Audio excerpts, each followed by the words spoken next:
Okay, so let's go live. We will have mantra 15 first. Would you like to chant it, Mataji? Yes, I can do it. Just, if I can. Okay. Iramayana Patrana. Let's do it first. Oh yeah, that's true. Yeah. I can do it first. I do it first and you can repeat after me, and then after you can do it alone. Yes. Hiranmayena Patrena Hiramaya Patrena Satyasapitam Mukham Satyasyapitam Mukham Tattvam Pusham Apavrenu Pushan Apadrinu Satya Dharma Drishtaye Satya Dharma Drishtaye Iramayana Patrena. Hiranmayena. Yeah. So, sorry. Yeah, then you can take, and I repeat. Yeah, you can say it again. Mm-hmm. Iramayana Patrena Hiranmayena Patrena Satyasyapitam Mukham Satyasapitam Mukham Tattvam Pusan Apavrinu Tattvam Pusham Apavrenu Satya Dharmaya Drishtaye. Satya Dharmaya Drishtaye. Okay, so you like to read the word for word? Yes. Iramayena by influence of the light, Patrina by dazzling covering, Satyasya of the supreme truth, Apihitam covered, Mukham the face, Tat that covering, Tattvam yourself, Pusham some, the sustainer, Pavrinu kindly removed, Satya or Dharmaya into the devotee, Drishtaya for exhibiting, yeah? Exhibiting. Oh, yeah. Exhibiting, yeah. Super. Okay. Thank you. You like to read a little bit? Okay. O my Lord, sustainer of all that lives, your real face is covered by your dazzling effulgence. Kindly remove that covering and exhibit yourself to your pure devotee. In the Bhagavad Gita, the Lord explains about his personal race, called Brahmana Jyoti. The dazzling influence of his personal form as follows. I am the basic of the impersonal Brahman, which is immortal and imperishable, eternal, the constitutional position of ultimate happiness. Okay, let's stop there. Yeah. So we talk about the Brahma Jyoti today. So Brahma Jyoti is it's the effulgence of the body of the Lord. Yeah. As we know, the Lord has a body. Sachitanandra Vigraha. So it's explained that the spiritual world is covered by this effulgence. So those who come to the spiritual life, they cannot see Krishna. They cannot see what's going on. They can see nothing but the dazzling light.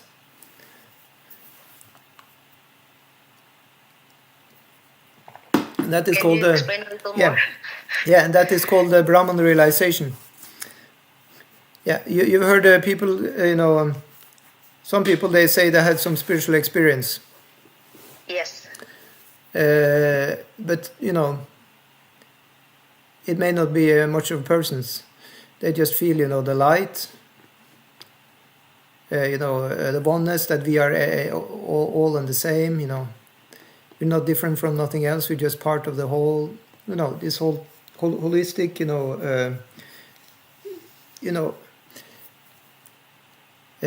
not specific forms are there. It's just everything. That's Brahman realization. Yeah. It's described as being, completely blissful, but at the same time not completely, specific also. We got a message from Minu here that she's not able to join today. Yeah, I saw it now. Yeah. That's okay. She's been joining every single time. Even many of you're not joining directly. You're just watching recording. That's Exactly. completely fine. You can even run the recording on the twice speed. Yeah, it saves you some time. I try to run sometimes recordings on twice speed. Usually it doesn't work. It's too quick. But I found 1.5 speed. That works. 1.5. Yeah. I do. I use that too on YouTube. I do the same. Yeah, I heard some of you. You also tried to put the texting, but it's usually not working so well on these kind of classes. Is working when not when it's alive, but after that is working. After, okay, I see. But I guess on the Sanskrit, it can't take it. That cannot take it. But but you have the book. Yeah. Yeah, of course you have it there. So anyway, so so I just want to get it established for us that that this effulgence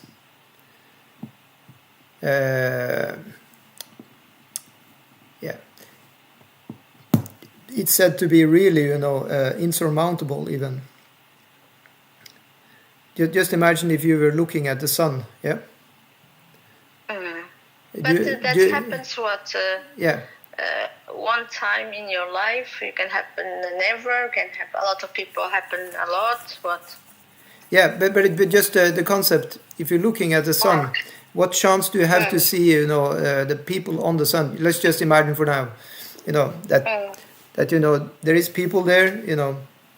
Everything is going on, but you can't see nothing because it's just so much light. Yeah. Yes. Yeah. So then you can say, if you really want to meet the sun god, for example, you want to be on the sun planet and this and that, then that dazzling effulgence, it is a problem.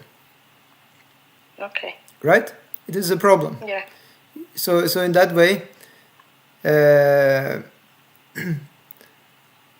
Manu, who is speaking, the Īśopaniṣad, he's plainly saying, that he thinks this is a problem, because he wants to, be a real devotee, and a real devotee, he does seva, he does service, and to do service, you necessarily need to have an object of service, somebody who receives the service. It said there is three B's. B. Yeah, is a bhakti, and then it's a bhakta, and then it's Bhagavan. Okay. So you need all three. Yeah? You cannot be a bhakta, you cannot be a devotee without somebody being to be devoted to. So you need Bhagavan there. And at the same time, how to be devoted? That is happening through the bhakti. So Prabhupada, sometimes he said, bhakti, it means seva. It means it's an activity, it's an active thing. So seva is the manifestation then of that bhakti. Okay. It's also called bhava, or even seva bhava. Yeah. Bhava means, the mood or even existence. And in that mood of seva, then bhakti is functioning, and the receiver is Bhagavan, and the performer is the bhakta. Yeah. But this Brahma Jyoti is just destroying the whole thing, because in there, everything is one. Yeah, it's homogeneous. There cannot be that rasa of dasya, of servitorship. Yeah. So he's saying, kindly remove that covering and exhibit yourself to your pure devotee. So it also is giving a hint that the devotee actually like to see the Lord. Yeah? He likes to see the Lord's form. So there is even a hint of sense gratification there. God forbid. Sense gratification is like a bad word, yeah. But there is the positive sense gratification, the happiness of the senses in contact with Bhagavan. Yeah. Makes sense. Makes sense? Yes. Yeah. Yes. So we can read here that Brahman, Paramatman, and Bhagavan are three angles of vision of the same absolute truth. We have spoken about that before. I guess you remember, yeah? That there is like a gradual. First you see the light, and then you come. We took the analogy of the train. Train is very, very far away. You just see the light. Yeah. When you come closer, you can see there is actually there is a structure to the train. There is a locomotive, and there is a driver there.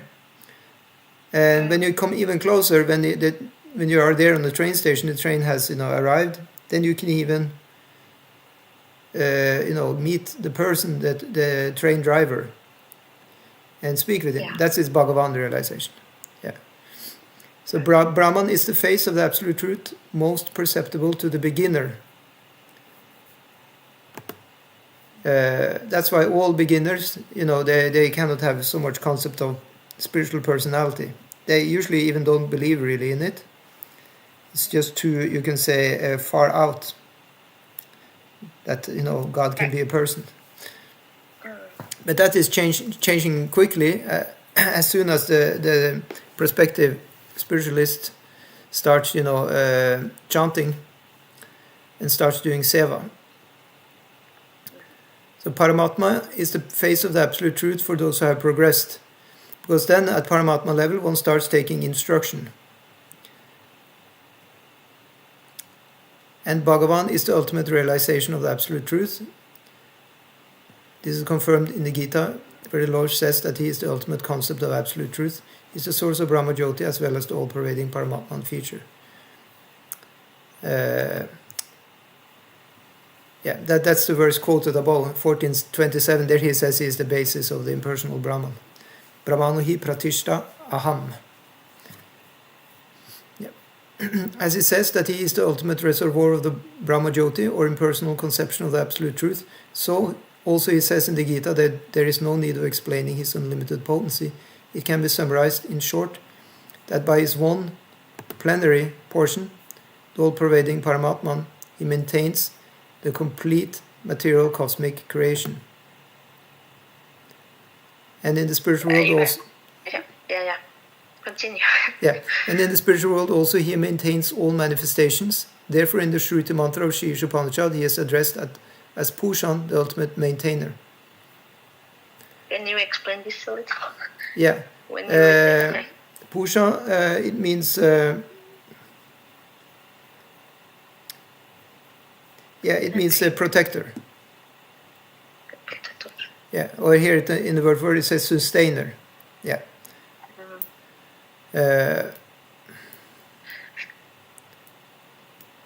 It's also said it's the ultimate relationship between the Jiva and Bhagavan. Is that Bhagavan is taking the role as protector or guardian of the small soul. The soul is very small, and Bhagavan is unlimitedly big. Thus the relationship is very proper, that we are protected. However, this is changing with the development of rasa, development of love for the Lord, and then you have, when one comes to the fraternity rasa and and the higher rasas, then the devotee feels older than Krishna. because of Yoga Maya. Then I don't understand what you mean. No, it cannot be understood by logic. It can be understood by love. The development starts here on the earth planet by service to the Guru and service to the deity. You see, in the beginning, one serves the Guru gradually, as one serves the Guru, one feels that the Guru, one may feel, that the Guru needs to be protected. Because the Guru is not getting younger, the Guru is getting older and weaker and weaker. He said that actually, when we get very old, one becomes helpless, bodily speaking. And so the disciple has to, protect the Guru. And he think, the Guru need help to walk even, the Guru need to be fed. So in that way, there is, even there, the disciple may feel stronger than his or her own Guru. In the same way, there is the development of parenthood in Krishna Lila. They feel like taking care of Krishna. It said even Balaram, he's older than Krishna, he feels also this protective mood for Krishna. This is all by the effect of Yoga Maya. But this is the sweetness of the transcendental love or bliss, also called priti.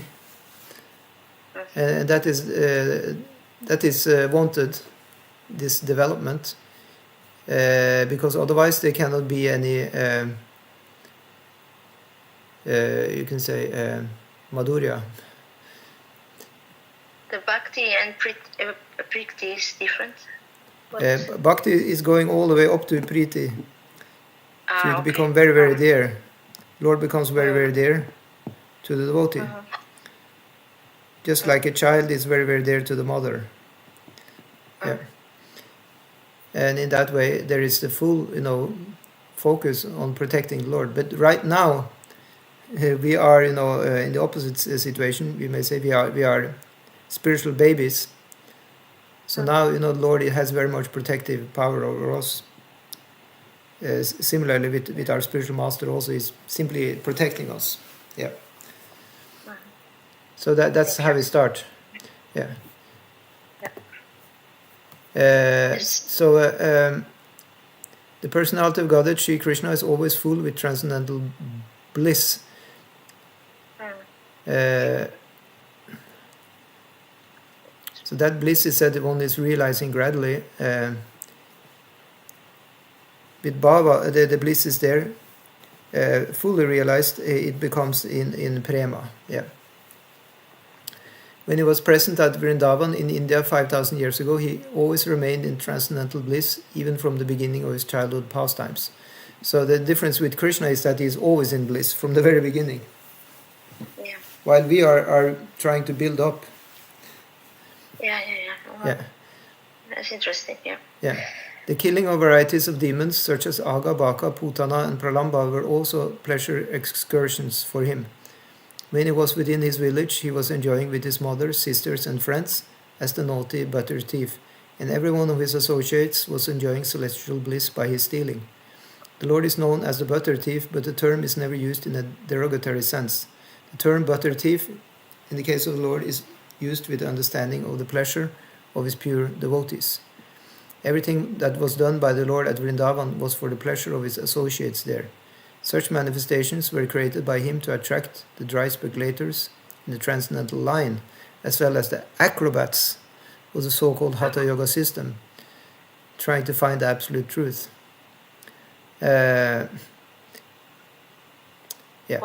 So dry speculators, that means, the people on the Jnana Marg, the path of Jnana, and the acrobats that are the aspiring yogis who wants to have mystical powers, who are aspiring for yoga siddhis. Prabhupada is mentioning here two classes of people who are not interested in bhakti. Okay, they are not interested. Maybe sometimes bhakti is on the menu for them, but that's just another of many tools in their toolbox for getting, their siddhis or for getting their liberation, but not the goal. But when he has his leelas, these stories, these accounts are attracting even classes of people who otherwise wouldn't be interested. Yeah, so that's why Srila Prabhupada, he wanted the book distribution, that these books about Krishna can be read by anybody, really, anybody. All class of people can read these books and get the transcendental benefit. Of course, in order to really benefit, they have to develop their Shraddha. There is a need to develop one's faith by association with devotees. Yeah. Sadhu Sangha is creating the Shraddha from the very beginning, and it also is growing the Shraddha. So merely Agyata Sukriti is not enough, that somebody just, we can say, sees the devotee is touching the book. That is doing something. But if it's only going to be things like that, it's going to take millions of years. It needs to be real association with devotees, where the devotees are explained in the scriptures, and then that is actually called sadhu sangha, which is the next step, has been explained in the Bhakti Rasamrita Sindhu, that this sadhu sangha, it is getting more faith in the scriptures by the association of devotees. Hearing the scriptures explained by the devotees. Yeah. Yeah. And this, like you say, this faith, it's just okay. You have to have the scriptures and have be with the devotees. Yeah. But something else, like what happened in your material life, sometimes you feel that this cannot be just you do it, or that must be God there too, like having some experience or. That's true. That is that's happening in every devotee's life. It's also the communing directly with Krishna. Yeah, that's very true. However, one may be fooled also by one's mind. I have many experiences by this. If one doesn't have the association of devotees, one may just get a little mental, and one thinks there is a sign from the Lord, or this was the Lord, that was the Lord. One is just on one's own planet, you can say. Yeah. But if you are kind of balancing it with devotees and scriptures, because it said Guru Sadhu Shastra Aikya Chitet Guru Sadhu Shastra Vakya Chitet Kore Aikya. What the Guru and Sadhu and the scriptures are saying, try and balance that with what's happening inside your own consciousness. That's the advice by Narottam Das Thakur. So it's definitely valid, our own experiences and like this, but they need to be balanced with what we hear from the sadhus and the guru and the scriptures. And the reason for that is that we may not have that maturity yet, where we can act in such a strong relationship that it's all just flowing straight from our heart to the Lord. We may need that guidance. Of course. Yeah. Otherwise, it's said that the liberated devotees, they are having this direct communion with Paramatma and Bhagavan, and that's the place for personal realizations, which may even be novel. But that's very, very rare, because one has to be, on that platform. Yes. Yeah, it's called Vaidusha Prakash, something like that. That one is getting realization straight in the heart. However, these realizations has to be, tested with what is actually in the books, and also what the guru and sadhus are experiencing and also have knowledge about. Mm-hmm. So that's why we are doing shastric study.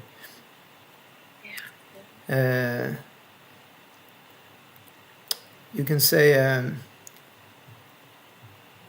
one is, one is tempted to listen to one's inner voice, and then one should do as long as the inner voice is guiding us towards Krishna. Yeah. Otherwise, the inner voice can also be a great problem.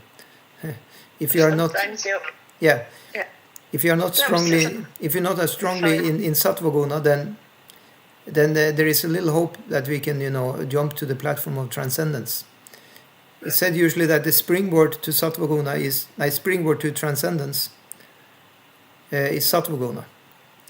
If you are steeped in rajaguna and tamaguna, we probably would do well to have association with sadhus.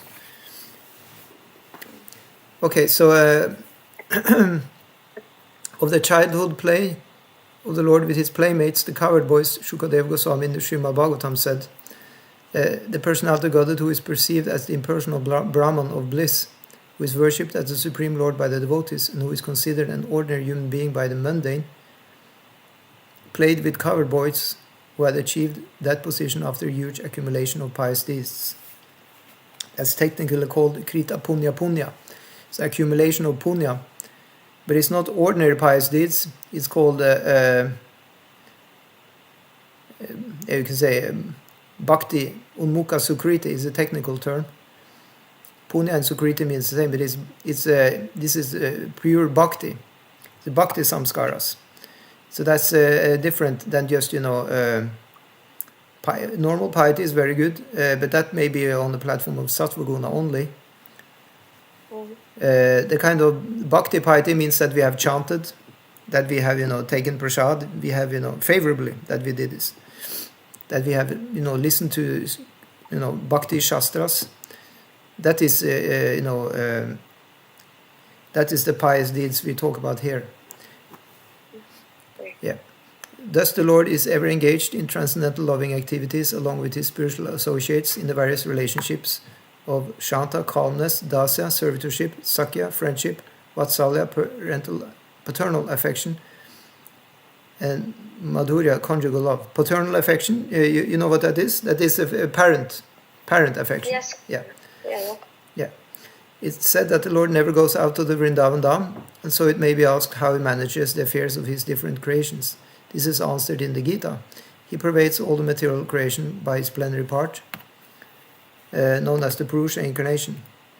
The Lord has nothing to do with material creation, maintenance and destruction, but he causes it to be done by his plenary expansion.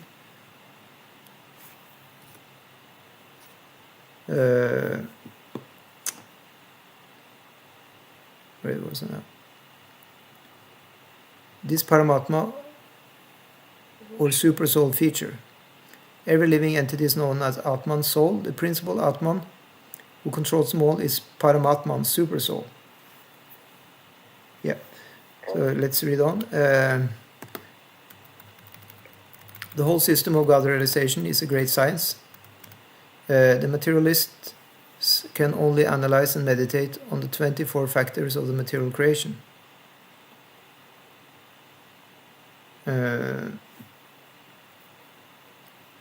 What's this? You heard about those? This is a reference to the Sankhya, the enumeration of material elements. You heard about Sankhya, yeah. They have very little information of the Purusha of the Lord. The impersonal transcendentalists are simply bewildered by the glaring effulgence of the Brahma Jyoti. If one wants to see the absolute truth in full, one has to penetrate beyond the 24 material elements and the glaring effulgence as well. Śrī Īśopaniṣad hints at this direction, praying for removal of the Hiranmaya Patra, the dazzling covering. Unless this covering is removed, and unless one can perceive the Supreme Personality of Godhead as he is, factual realization of the absolute truth can never be achieved. Yeah.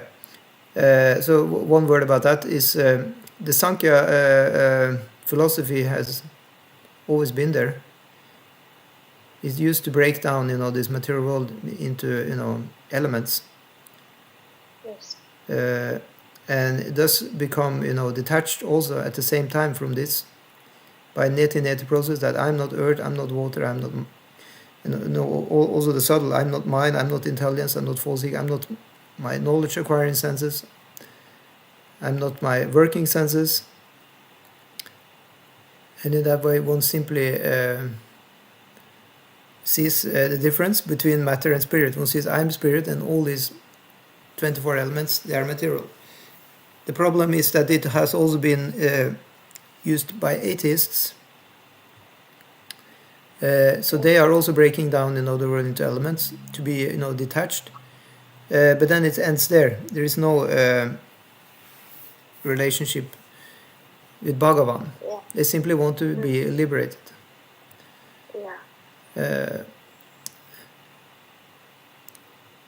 The Paramatma feature of the personality of Godhead is one of three planetary expansions collectively called Vishnu Tattva. The Vishnu Tattva within the universe, one of the three principal deities, Brahma, Vishnu and Shiva, is known as the Śrī Īśopaniṣad Vishnu. He is the all-pervading Paramatman in each and every individual living entity. And the Garbhodakashaya Vishnu is the collective supersoul of all living entities. Beyond these two, there is the Karanodakashaya Vishnu lying in the causal ocean. He is the creator of all the universes. Yeah, so this we had talked about many times before, that we have these three Vishnus. Yes. Now it went all the way that we usually are saying it in the opposite way. We start with Karanodakashaya Vishnu, and then we go to Garbhodakashaya, and then to Kshirodakashaya. Yeah, but so here we started with the Supersoul, the all-pervading Paramatma feature of the Lord. That's the last Vishnu incarnation. The previous one then is Garbhodakashaya, where he is lying inside each universe. Out of his navel is born Lord Brahma. And then you have Karanodakashaya Vishnu, which is outside the material universe. So he's there in the 1/4 of the material world, where the material creation is happening by the Lord lying in the Yoga Nidra sleep. And out of the pores of his body is coming, universes. He is the creator of all the universes. The yoga system teaches the serious student to meet such Vishnu Tattvas after overcoming the 24 material elements of cosmic creation. Yeah, so the yoga system is hinting at Paramatma.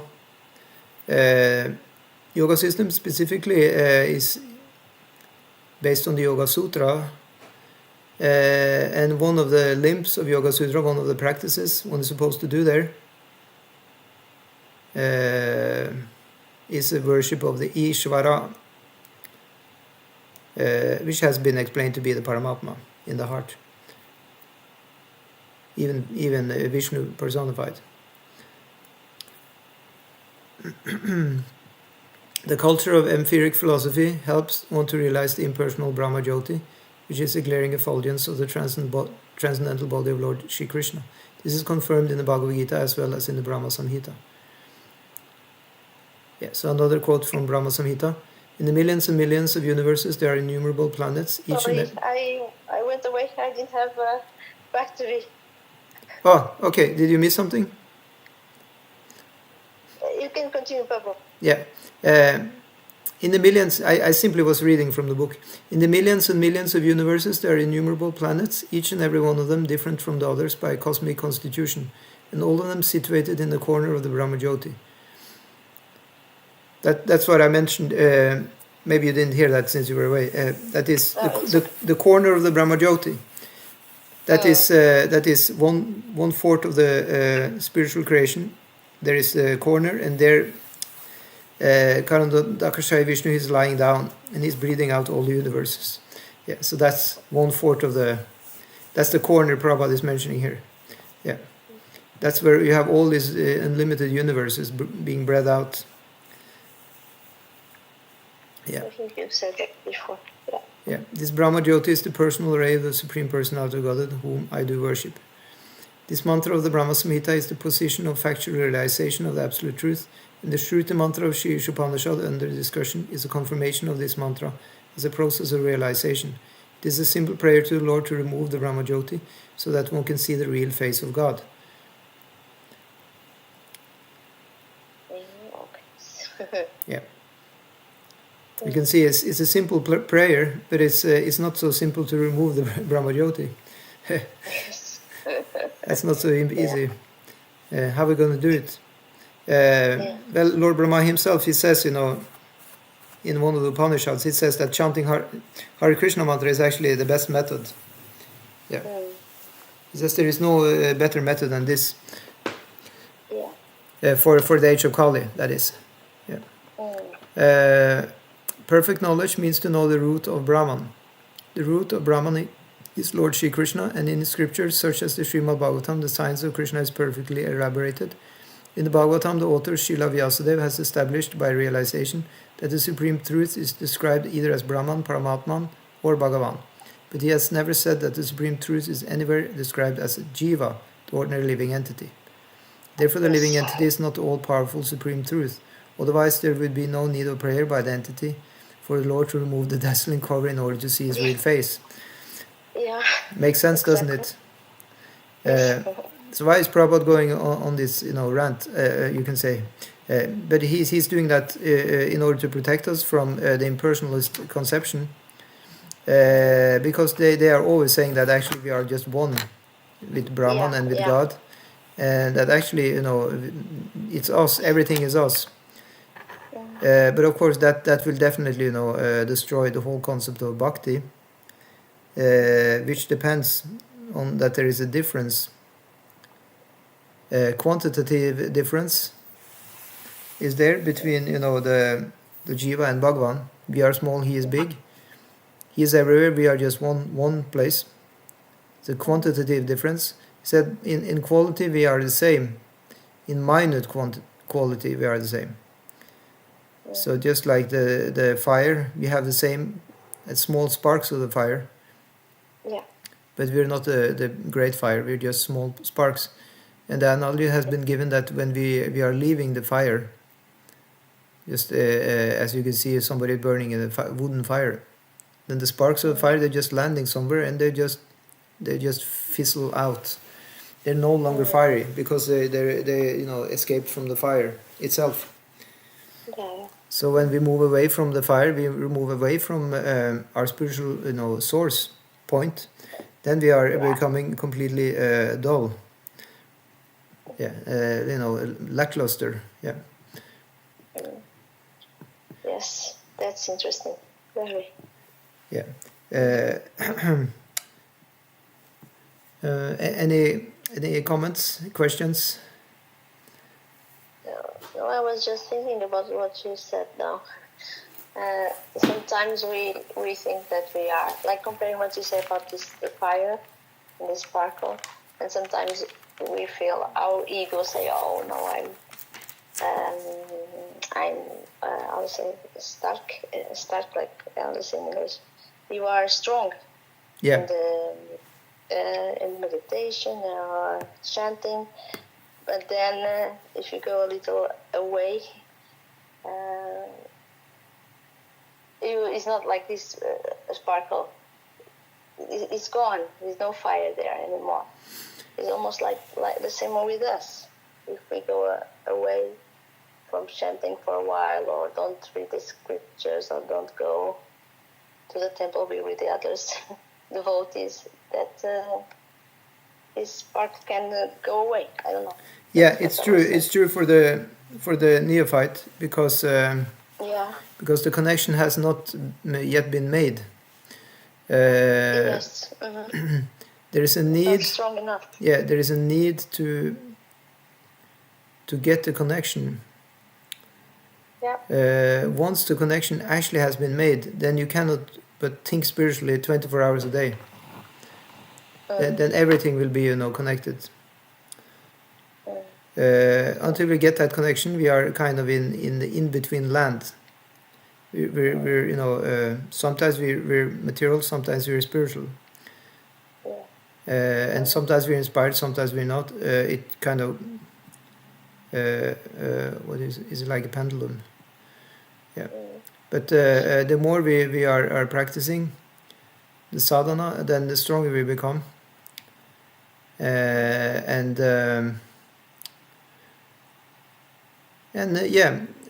Bhagavan, he reveals himself. And then we can understand you can say, on a deeper level, the tattva of the relationship between Bhagavan, the jiva, and the material nature. Yeah, but yeah, it's true. One has to practice. It has to be done, regularly every day, and that's the result, of sadhu sangha. So, our progress we talked about before, 9 levels. So it starts with just having faith, and then, associating with the devotees, one is developing this faith stronger, and then one has the sadhana, personal practice, then the faith is becoming even stronger. And then anartha nivritti is also going on, purifying the heart, which will give higher realizations. And then one gets ruchi, taste. One gets nishta, one becomes more steady, and one gets taste. And then finally one will get asakti, which is spiritual attachment. On that level of asakti, this feeling of being, sometimes disconnected, sometimes connected, it will actually, go away. Because at that level of asakti, one is attached. So then one actually is attached. Yeah. then this thing will not actually be there. But then the jiva, the devotee, is always praying to the Lord, is always connected. Yeah, there's no need to go to a training program to pray. It will just go automatic. Yeah. So we'll read the next paragraph. The conclusion is therefore that in the absence of potent manifestations of the Supreme Truth, the impersonal Brahman is realized. Yeah. So in the absence of potent manifestations, so can you think of a potent manifestation of the Supreme Truth?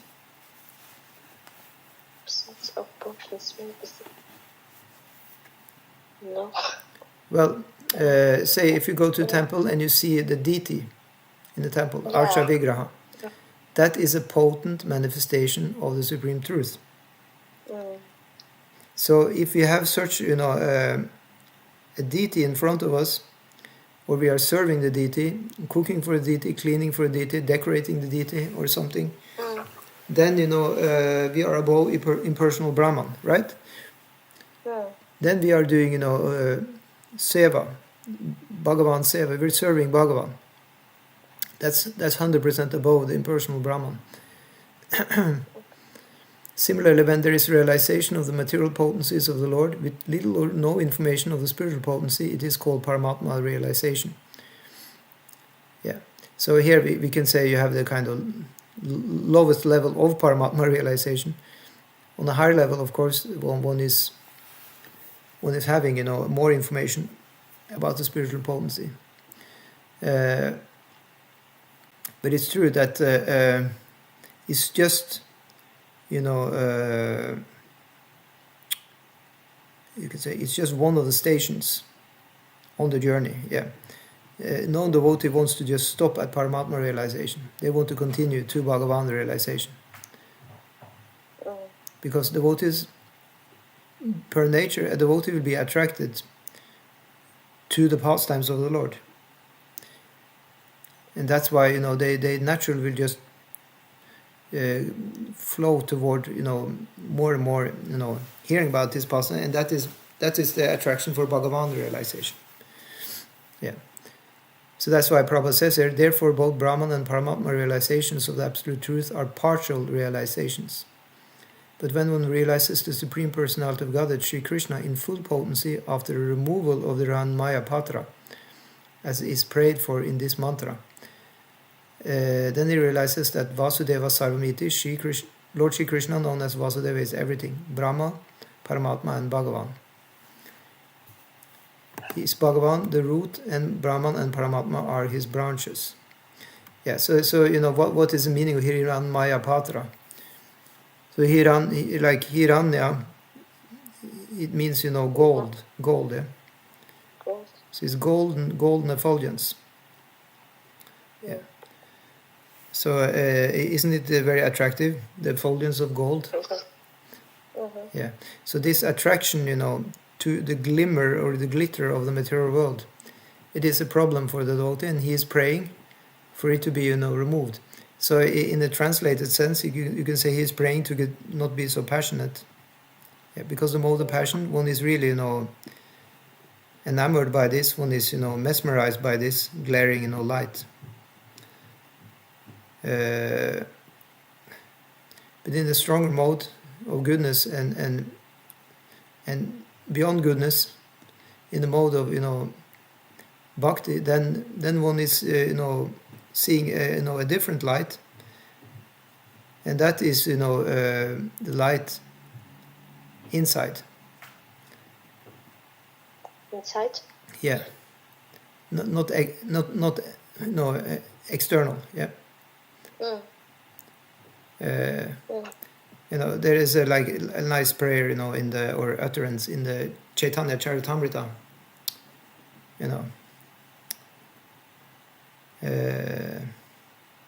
Jangama stavara deke, na deke taramurti, sarvatra haya nija ishtadeve spurti. Yeah. So whatever is moving or is stavara, still, not moving, the enlightened devotee is not seeing the external form. What is the enlightened devotee seeing? Sarvatra Hayanija Ishtadeva Spurti. Everywhere the devotee is saying his or her Ishtadeva, or beloved form of the Lord. So it's a seeing with the transcendental eyesight. Yeah. So that's higher than seeing, the external glimmer of the material world. Oh, there is a new movie. There is, there's the girlfriend, there is the boyfriend, there's the president, is the vice president, or is the king, is a robot, whatever. This is all coming from Hiranmaya Patra. Yeah. Okay. So it's difficult to steer clear of that. Say all these YouTube videos is all Hiranmaya Patra. Yeah, the external glimmer. Yeah. Is even even light. What we see on the screen is directly light. Yeah. But a yogi, a bhakti yogi, who is advanced, will not be enamored by this. He will be enamored simply by the Lord in his heart, and will find pleasure there. Ramanti yogana ananta satyananda chitatmani. The advanced yogis, they find their Rama, or pleasure in Rama. Yeah. Rama is in our heart. Yeah. Or he can also be in the deity. So that's where we start, because we cannot go immediately and just see the deity in our heart. Right? We start by seeing the deity externally. So that's why it's so important for us on our level to do deity worship. Yeah? To have a relationship with deity is a very good start for our progress. So then we can see the beautiful, effulgent deity in the temple. We can pay our obeisances, we can cook for the deity, we can meditate on serving the deity, even in our mind. In that way, we will gradually, come closer to the spiritual light. Yeah. Otherwise, to go to the external things which are not connected with Krishna, that is called tamasi. Yeah. Tamasi ma jyotirgamaya. We should go to that light which is spiritual, the spiritual light. So in that way you can say Brahman is definitely the spiritual light, but then we shouldn't stop. We just go further on until we become personal. Yeah. So yeah. Then Lord Shri Krishna, known as Vasudeva, is everything. Brahman, Paramatman, and Bhagavan. He is Bhagavan, the root, and Brahman and Paramatman are his branches. Just think of another example. I think we can relate to this also. Say you have a movie star. Yeah, he's a star, right? It means he's shining. Yeah. So why is the person called a star? It's because so excellent performance as an actor, yeah, in the movie. So then just think that once you would meet a movie star that you very much adore, and then you just think about the movies the movie star was in, and just like enamored by the external stardom, yeah. But the movie star himself, you think he is happy with that? That you just talk about the movies, talk about all the external things. You think the movie star is happy? No. No. The movie star wants you to care about him. Yes. See, the movie star is sitting there and we're just talking about the movies and this and that. But the movie star, he needs to eat. Yeah. He needs to drink something. He needs you to care for him. And he needs even to go to the toilet, you know. It's a living being, yeah. So if we start caring about, you know, the needs of the movie star, then we are not so much caring about the stardom anymore, are we? Right? We start caring about the person, and all the stardom is coming in the background, right? It's coming in the background. So in the same way, when one starts serving Krishna, in the beginning we think, oh, Krishna is it's Aishwarya, you know. We care about Krishna's opulences. He's the great one. He's so big. He's so beautiful. He's this and this. But then when the devotee become more advanced, he think about what does Krishna want, right? Exactly. So that's the point. Yeah. Because otherwise it's the same with movie star. We think, you know, movie star doesn't need to eat or you know, he's God, you know, right? You think the movie star is so godly, he can get everything. He's superhuman, right? But you know, the movie star actually has needs. In the same way, Krishna, you can say, he also has needs. He wants loving relationship. Yes. So that's the beauty of the bhakti process. I think we can understand it by that analogy. The need for going further in the relationship. Yeah. Otherwise, it's even, you know, what can you say? It's even, you know,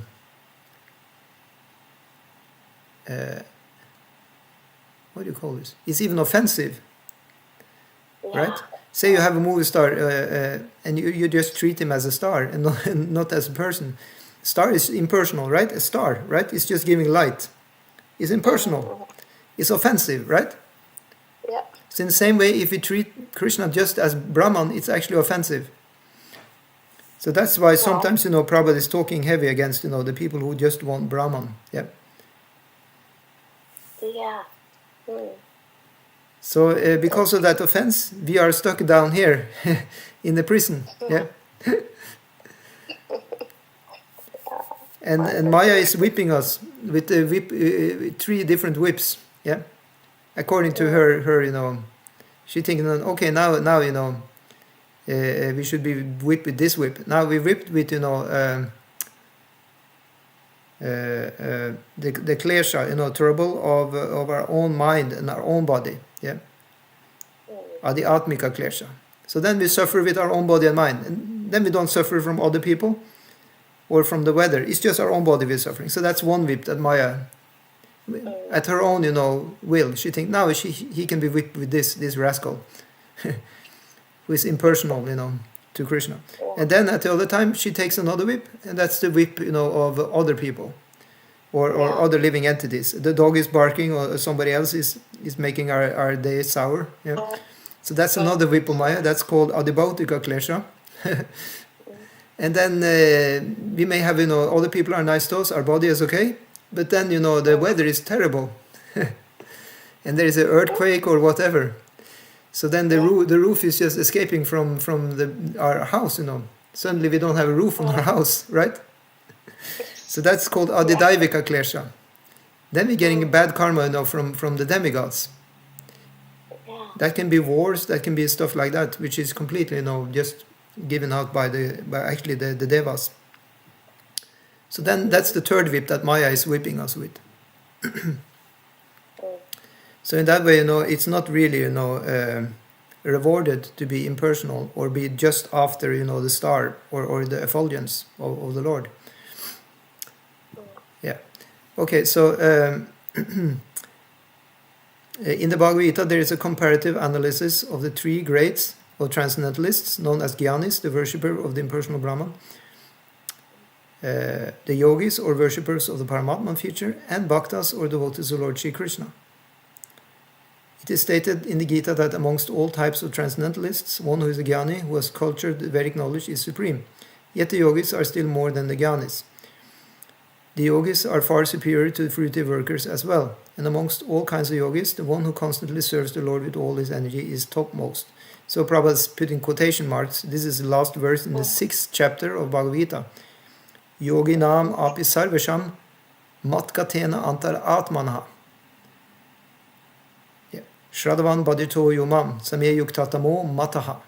So Krishna says that this person has very great shraddha, very great faith in me. And he's doing worship of me constantly. That's why he's the best yogi. Yeah. The summary is that a philosopher is better than a laboring man, and a mystic is far superior to a philosopher. Yeah. The point is, a philosopher, he can be a shuksha jnani, he can be a dry philosopher, like armchair philosopher. Yeah. But a mystic is a person who actually is getting communion with the Lord, who is getting realizations and experiences. That's of course higher. Yeah. And of all the mystic yogis, one who is following Bhakti Yoga, who is constantly engaged in the service of the Lord, is the highest. Śrī Īśopaniṣad directs us toward this perfection of life. So all glories to Īśopaniṣad for doing that. Yeah. Right. So actually, I want to now go through the teachings of this 16th chapter before we move on to the next one. Let's see. Just give me a second here. I will put this on the YouTube. So sorry that it's in the black and white there. But I put a new program now. I'm using a new streaming program. Which I feel is a little better than the old one. It was also took some time to configure, but so I don't know the program too well, so I couldn't put back. I had colors before, but I couldn't find out now how to get the colors back. But at least it works. And so I put up now the overview here. Let's see if it works, if I can manifest this. And the sound is good, so... Yeah, the sound is good also. That's the point. So let's see if I do like this. Give me a second. Here we go. There, can you see, do you have the YouTube there? Yes, but I cannot see anything yet. I just see you and the same... Yeah, it takes some time. No. Yeah, it has kind of a lag behind of something like 10 seconds. Yeah. So here it says, we talked about Purusham in the beginning, yeah? Mm-hmm. He's the, provider, protector, So Krishna is the basis of Paramatma and Brahman. That's also mentioned there in the part 1. And then, Satya Dharma Drishtaya, how Krishna reveals himself beyond the Brahman. So we're just picking from the verse itself. Yes. So that was the paragraphs, 2, 3, 4, 5. And then, paragraph 6, 7, 8, 9, 10, how the ultimate revelation of Bhagavan comes only by bhakti. Yeah, so it's just very simplified, a little bit overview. And let's see, and now we can just take the overview of mantra 16. No, actually, I just want to go through overview of whole Īśopaniṣad actually. Just now we're here and we have it. Let's see, just give me a second. Here we get it. Yeah. So, because soon we are finished with the book. Yeah. So invocation and 1, 2, 3, verse. It's about living in harmony with Ishvara. Yeah. Invocation is saying, Om Purnamada Purnamada. It's just defining who is the Ishvara. He's full in himself. Everything emanates from him is full. He's the absolute. And then we get our own quota in this life. We should not use above our quota. We should live in harmony with the system of the Lord in this universe. Yeah. Verses 4, 5, 6, 7, 8. Talks about the Ishvara can be understood by the spiritual vision. Verse 9, 10, 11. We talk about the right and wrong vidya. It's vidya and avidya. Yeah, avidya is the wrong vidya. Yep. Who is the YouTube stopped? No. Continue. Sorry. Yeah. Good. And then, verse 12, 13, 14, it continues kind of in the same way, but now we're talking about the right and wrong worship. Yeah. Worshipping, the eternal, the Sambhutim, yeah, or worshipping that which is temporary, which is demigods, or this and that, temporary phenomena or guru. But worshipping, in the wrong way, will actually lead to going downhill. Going into the tamagun, because everything that's temporary is necessarily created, by the three modes of nature, even the demigods. So it will actually not in the end give one, the desired enlightenment. One has to actually worship the eternal person, which is the Ishvara, which we have talked about in the very beginning of Īśopaniṣad. Yeah. So then we are back to Ishvara, having made up our mind by the previous verses. So then from verses 15, 16, 17, 18, we're praying to Ishvara, please reveal yourself. Yeah? Because we want to worship you and not the demigods and not the impersonal Brahman. Yeah? And Prabhupada, he just doubles down and triples down on this concept, in his purports, so that we may be sure that we get the point. Yeah. And actually, there's even this. I can take that in the end. Did I go through the overview of mantra 16? 16, no. No. Okay, I can do that. Let's see. Here we have it. Let's see. Now here it is. Yeah. So here we will have, the paragraph 1 and 2 will talk that beyond Brahman is Bhagavan. And Bhagavan is the topmost of spiritual realization, will be the next two paragraphs. Again, Pushan, how the Lord maintains the devoted and everything else, paragraph 5. And Suham Asmi, how the living entity is one yet different from the Lord. And then, paragraph 8, the favor of the Lord sought by this prayer is fulfilled in pure devotional service. Okay, so let's dive into it. Like that. Mantra 16. So I will read and you can also repeat after me each line. Yes. Pushan Ekar. Okay, so let's see what is meter here. Pushan Ekar Shyaman. It's not really a common meter here, so we just read it in a poetic way. Pushan Ekar Shyama Surya Prajapatya. Pushan Ekar Shyama Surya Prajapatya. Vyuha Rashmin Samoha. Vyuha Rashmin Samoha Teja. No, I didn't say that yet. Tejo Yat Te Rupam Kalyana Tamam. Yute Rupan Kalyana Tamam. Tatte Pashyamayu Asau Purusha Suham Asmi. Tante Pashyamayu Svavasa Parusa So Hamasmi. Yeah, so these mantras, are very powerful. They're just not made yesterday. They've been for thousands and thousands of years. They have a great power. Just simply by reciting these mantras, we will get spiritual power. They're clearing the atmosphere even. Yeah. Would you like to chant? Yes. Let's see. Pursam Ekase Yama Surya Prajapatya. Excellent. Yeah, continue. Okay. Vyuha Rasmi Sumuha Teja Yate Rupan Kalyanata Tate Pasyami Yo Svavasa Parusa Soha Masti. Yeah. Yeah, so Pushan, the maintainer, Akasha, the primeval philosophers, Yama, the regulating principle, Surya, the destinations of the Suris, great devotees, Prajapatya, the well-wisher of the Prajapatis, progenitors of mankind, Vyuha, kindly arranged, Rashmin, the race, Samuha, wind up, Teja, effulgence, Yat, that, Te, your, Rupam, form, Kalyana, Tama, auspicious, Tat, that, Te, your, Pashyami, I may see, Yah, one who is, Asau, the sun, Asau, that, Purusha, personality of Godhead, Sa, he, Aham, myself, Asmi, I am.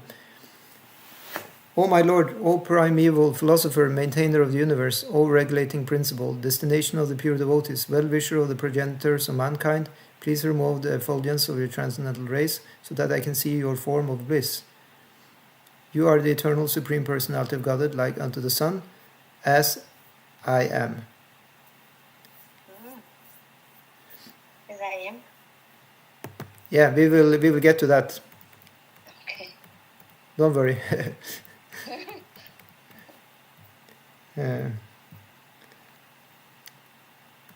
Okay, so the sun and the sun's rays are one and the same qualitatively. Similarly, the Lord and the living entities are one and the same in quality. The sun is one, but the molecules of the sun's rays are innumerable. The sun's rays constitute part of the sun. The sun and the rays conjointly are the complete sun. Within the sun planet there is the sun god, and similarly within the supreme spiritual planet Golok Vrindavan, from which the effulgent Brahma Jyoti is emanating, there is the eternal Lord, as stated in the Brahma Samhita. Again, the Brahma Samhita verse. Yeah. Chintamani prakara sadma shukalpa vriksha laksha vriteshi surabira bipalayantam. Yeah, this is a verse here. The transcendental abode of Lord Krishna is the land of touchstones, and of which the houses are built, shaded by desire trees. The Lord is engaged there in herding the Surabi cows, and is always served and surrounded by thousands of goddesses of fortune who wait upon him with all respect. Lakshmi sahasrashata sambramase vyamanam govindamadi purusham tamaham bhajami. Yeah. The descriptions of this transcendental abode of Lord Krishna is in the Brahma Samhita, and the Brahma Jyoti is described there as the supreme rays from that planet, just as the sun's rays come from the sun globe. Unless one surpasses the Brahma Jyoti glare, one cannot have any information of the land of the Lord. Just as we spoke about previously, it's just like if you see the sun, you cannot know what's going on in the planet. Because it's just overwhelming. The impersonalist philosopher, being blinded by the dazzling Brahma Jyoti, cannot realize the factual abode of the Lord, nor his transcendental form. Affected by such a poor fund of knowledge, the thinkers cannot understand the all-blissful transcendental form of Lord Krishna. Śrī Īśopaniṣad therefore offered this prayer to the Lord to remove the effulgent rays of the Brahma Jyoti, so that the pure devotee can see his all-blissful transcendental form. By realization of the impersonal Brahma Jyoti, one experiences the auspicious aspect of the Supreme. By experience of the Paramatman, or all-pervading feature of the Supreme, one experiences still more auspicious enlightenment.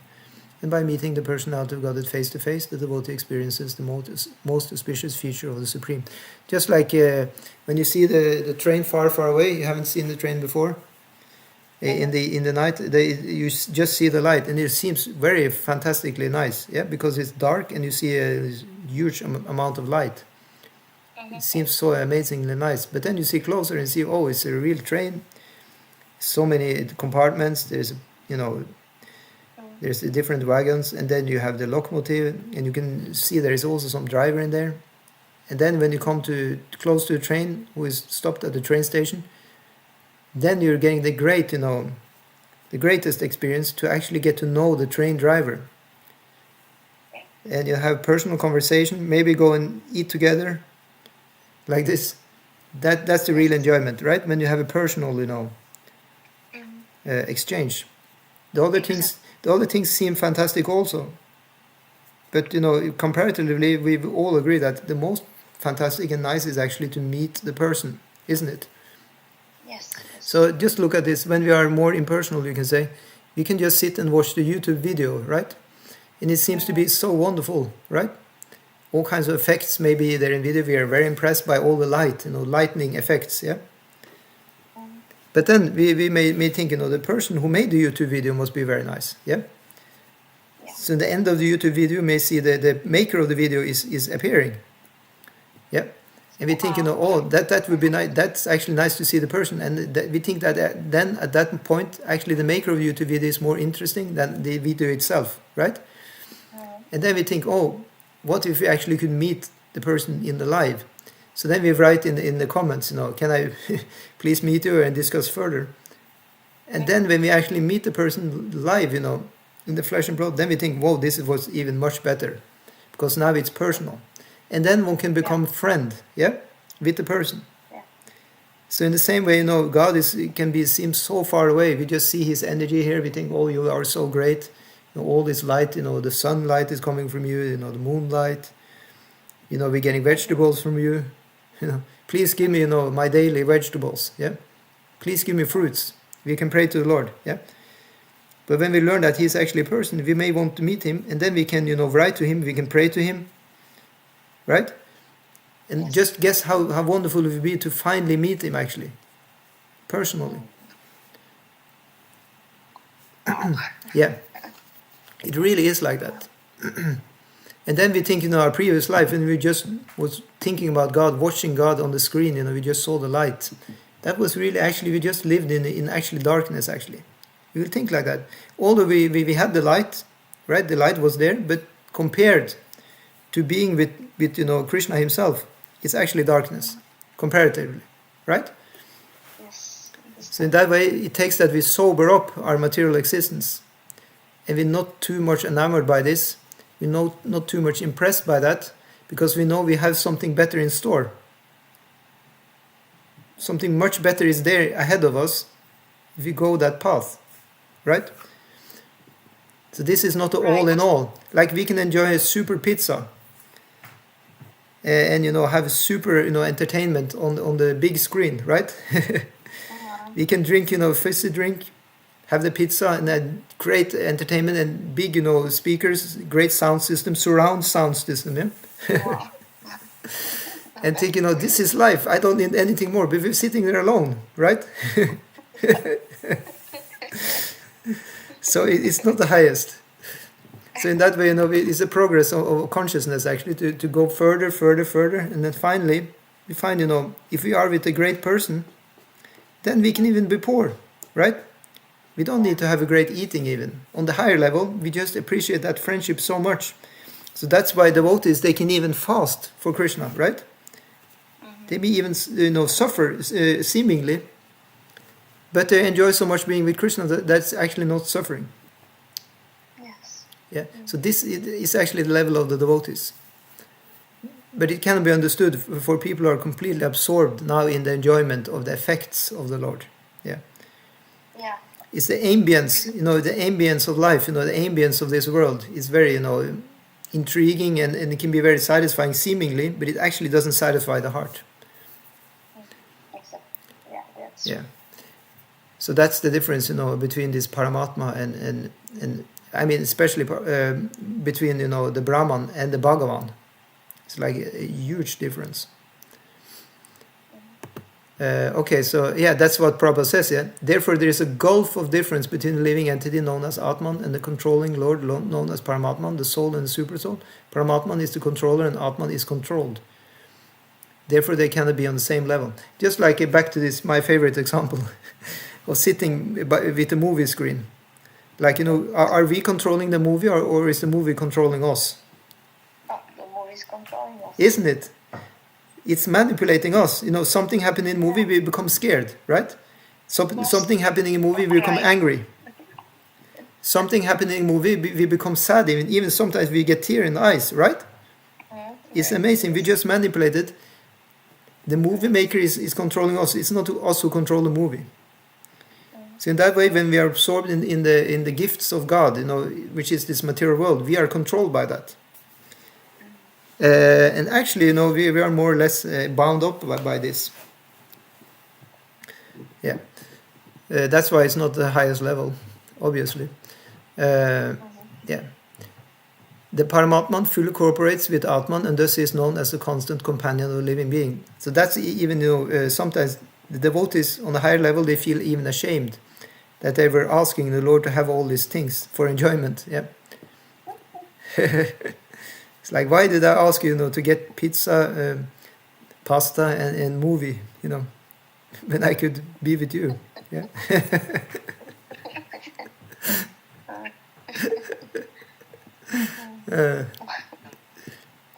Yeah. Yeah. So this all-pervading feature of the Lord, which exists in all circumstances of waking and sleeping, and also in potential states, and from which the Jiva Shakti living force is generated as both the conditioned and liberated souls, is known as Brahman. Yeah, so did we understand this sentence? It's kind of,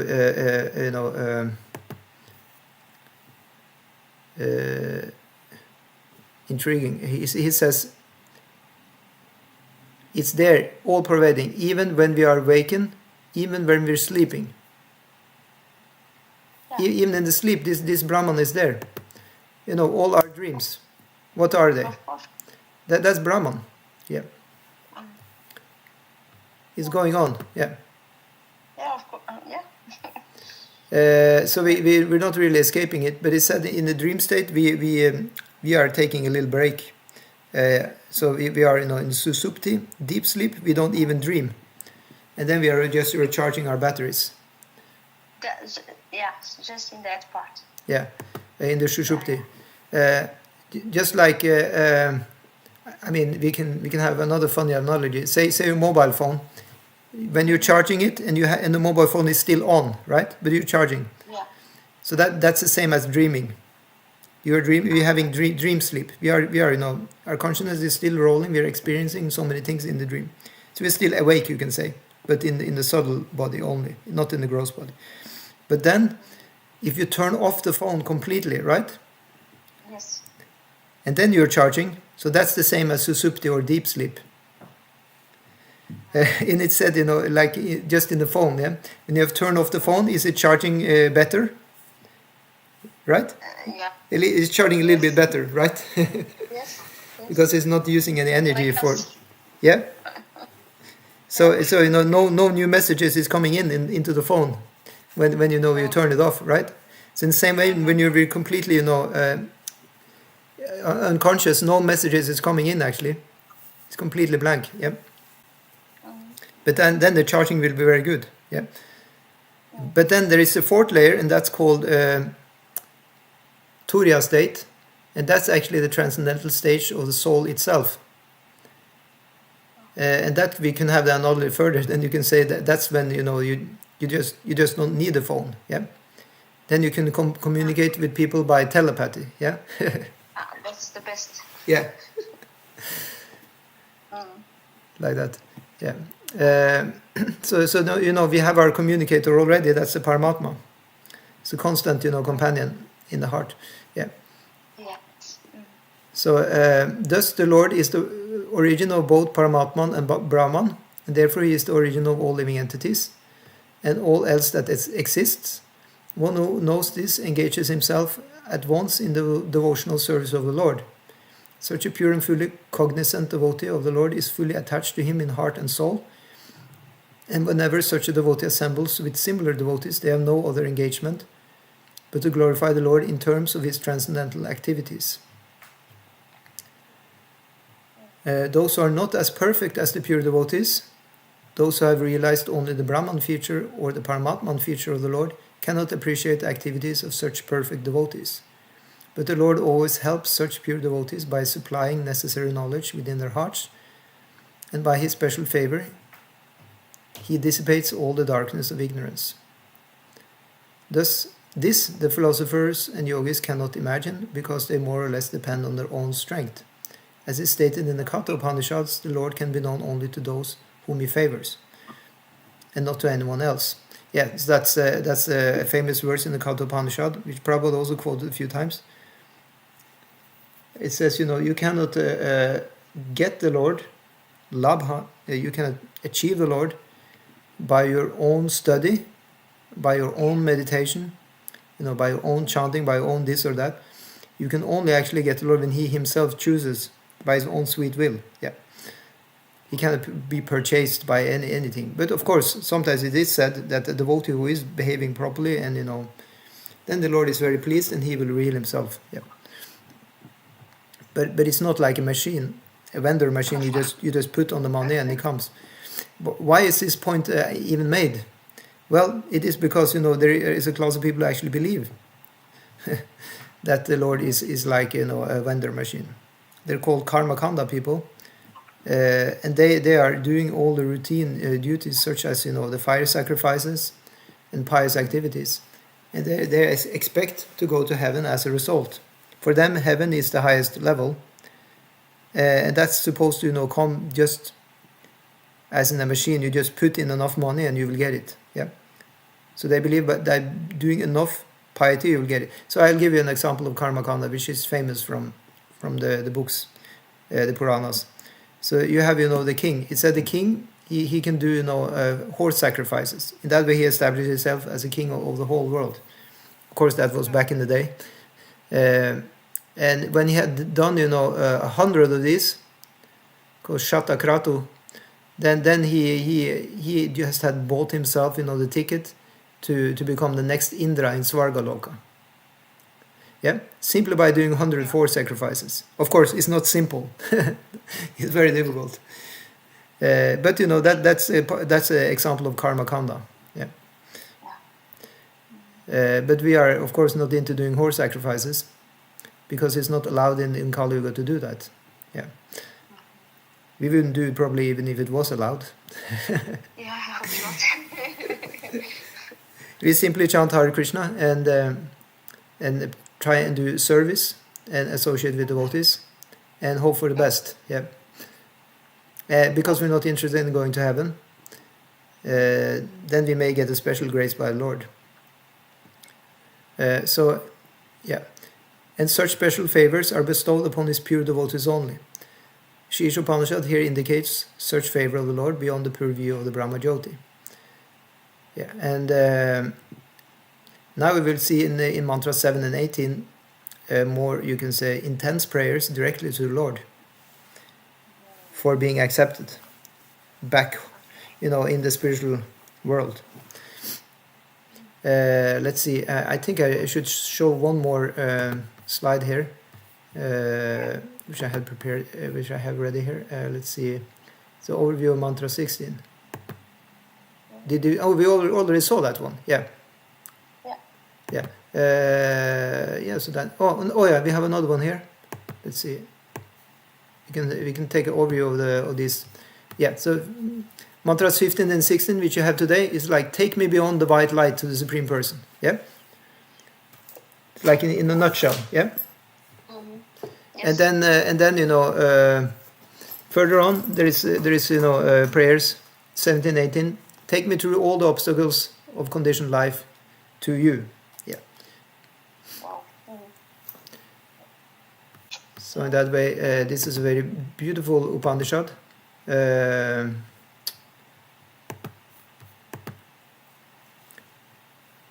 that's why it's the best of the Upanishads. It's on top of the hit list. Yeah. 108 Upanishad. This is on the list of the 11 highest Upanishads, 10 or 11 highest Upanishads. And it's on the top of the list of these 11 Upanishads. Wow. So it's very essential. Mm-hmm. And it's the first one in this 11. In the hand. Yeah. Is the first in what? And the 11 one? Yeah, it's the top. It's considered to be the top of all the Upanishads. Yeah, of the list of the 11 Upanishads out of the 108 Upanishads. Yeah. Mm-hmm. Yeah. So it's very, very powerful. It's short and concise, and can be meditated on very deeply, again and again. It has this transcendental nature. You can just read the same verses again and again and again. It always will give you some deeper realization, just like the verses of the Bhagavad Gita. Mm-hmm. So, any further comments or questions? Now I'm trying to understand with the mind or intelligence, but sometimes it's difficult. Yeah, we're not supposed to end up, understanding with our brain. We're supposed to end up understanding it with our heart. Mm-hmm. But if there is anything you like to discuss or try to understand, if we can be helpful for this, please tell, because these things now we are discussing, you can say from the mind point of view. That's where we're all starting. Because it helps us to go further in the understanding. So what is unclear? Something unclear?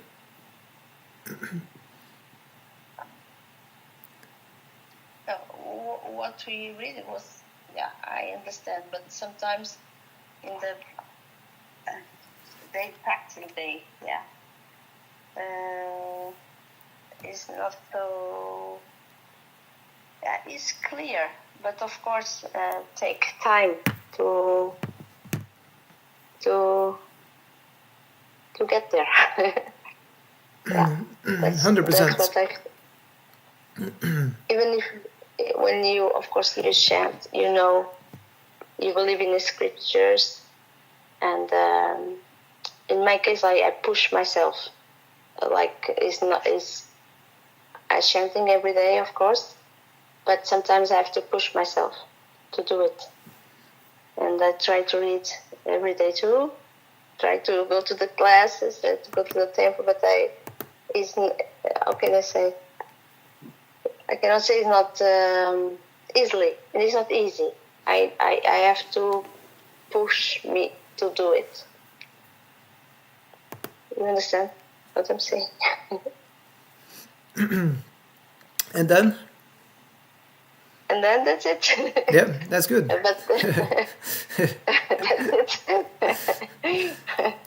that's the story. Yeah, that's called sadhana bhakti. Sadhana means we're pushing ourselves. Yeah. So, that's good. Lord is very much, liking that. The Guru is liking that. This is the way to do it.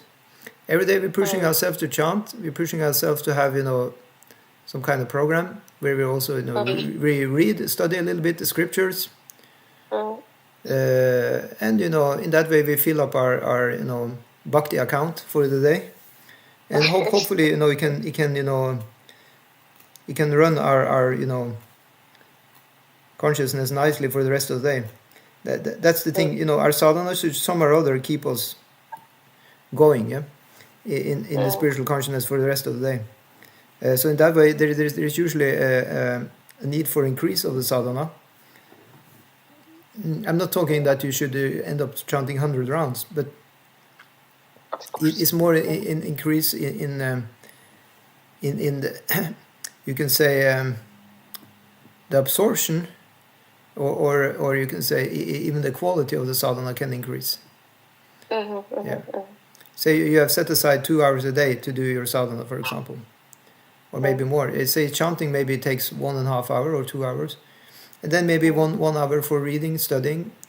The better, the more, the better, you can say.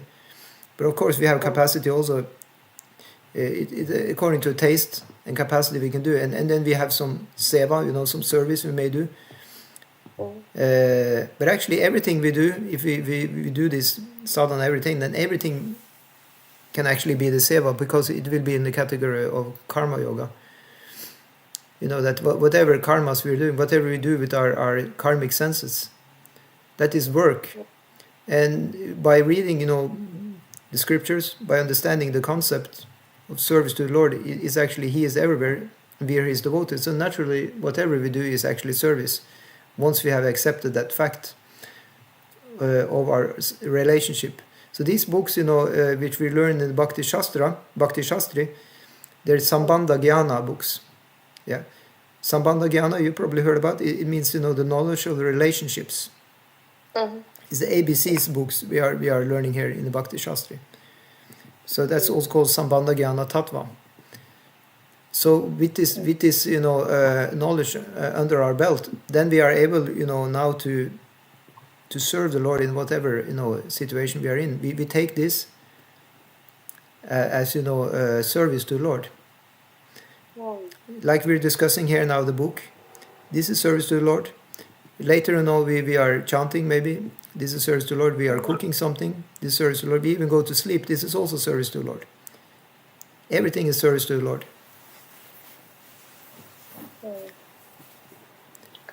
If you do it that way, if we do it that way, if you do it that way, yeah.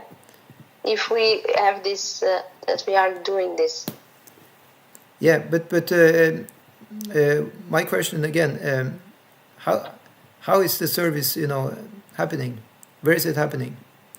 Does it happen in the external, realm, or does it happen in our mind? Inside, yeah. Yeah. It said, this. In our heart. Yeah, this is born inside. Yeah.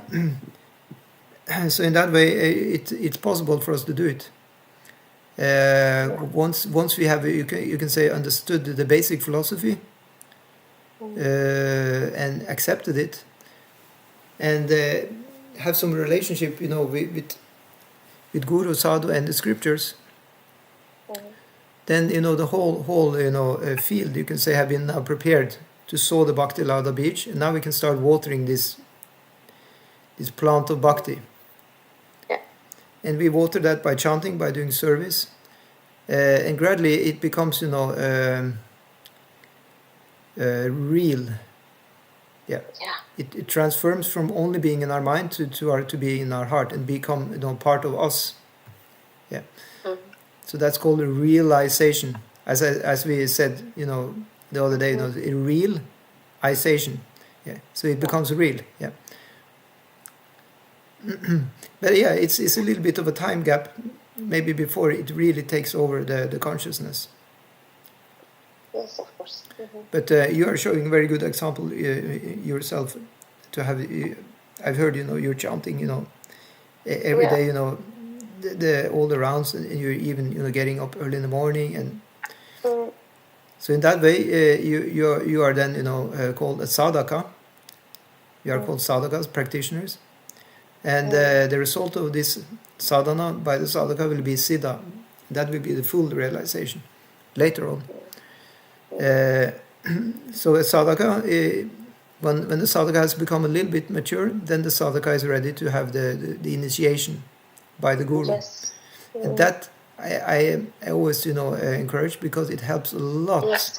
It helps a lot in getting that realization, which I think you were talking about, that you like to have the initiation. It helps really a lot for that. Yeah. Okay. So thank you so much.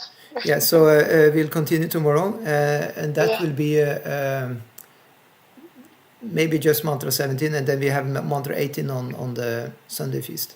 Sunday feast. Okay. Yeah. So tomorrow we'll start 2 o'clock. Yeah, from 2 to 4. Yes. And we will be on site. We will be in the temple. Yeah. Jai. Okay. So followed by kirtan evening. Yes. Jai.